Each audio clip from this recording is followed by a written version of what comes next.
KOAH, kronik obstrüktif akciğer hastalığı sözcüklerinin baş harflerinden oluşan bir kısaltma aslında. Türkçe olarak akciğerde tıkayıcı bir süregen hastalık anlamına geliyor. Nefes darlığıyla bu tıkanma kendini belli eder. Hastalar genelde başlangıçta yokuş çıkarken, merdiven çıkarken nefeslerinin daraldığını ifade ederler. Daha sonraki dönemde düz yolda da bu nefes darlığını hissederler. İlerleyen dönemde de istirahat halinde nefes darlığı olmaya başlar. Hatta bu nefes darlığı günlük işlerini yapmalarına engel olabilir. Onları yatağa bağlı hale getirebilir, oksijene bağlı hale getirebilir. İlerleyici bir hastalıktır, süregen bir hastalıktır ve önlenebilir, tedavi edilebilir bir hastalıktır. Dünyada en çok ölümlere neden olan hastalıklar arasında yer alır. Şu anda dünyada ölüm nedenleri arasında 3. sırada yer alıyor. Her yıl 3 milyondan fazla kişi KOAH nedeniyle maalesef ölüyor.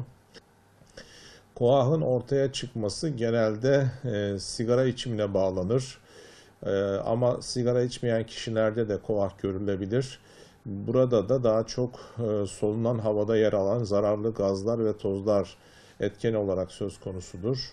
Ama genelde olguların 2'si aktif sigara kullanıcısıdır ve sigaraya bağlı olarak KOAH geliştirir. Diğerleri de mesleki ortamda soluduğu gazlara, tozlara bağlı olabilir ya da ev içi ortamda solunan, işte yanma, ısınma, pişirme amacıyla yakılan yakıtların ortaya çıkardığı duman ve gazların solunmasıyla ortaya çıkabilir. Ya da atmosfer havasındaki kirleticilerin solunmasına bağlı olarak ortaya çıkabilir. Genel olarak bu zararlı gaz ve tozların uzun yıllar tekrarlayan solumalarını takiben bu hastalık yavaş yavaş akciğerlerde ortaya çıkar ve ilerler. Normal kişilerde de akciğer fonksiyonları özellikle 25 yaşın üstünde giderek yıllar içerisinde düşer. Biliyorsunuz akciğerler hayati organlarımızın en başında yer alır.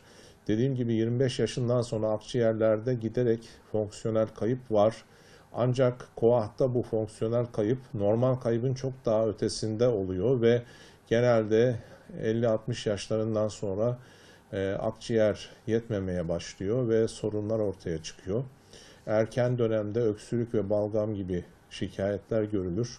Genelde sigara içenler bunu sigaraya bağladıkları için çok önemsemezler. Ve işte sigara içiyorum, öksürüyorum, balgam çıkarıyorum diyerek bunu bir hastalık belirtisi gibi kabul etmez. Oysa sağlıklı bir kişi öksürmez ve balgam çıkarmaz. Eğer sigara içiyorsanız ve öksürüp balgam çıkarıyorsanız bu akciğerde bir hastalığın başladığı anlamına gelir, bir alarm anlamına gelir. Bu alarmı duymak lazım.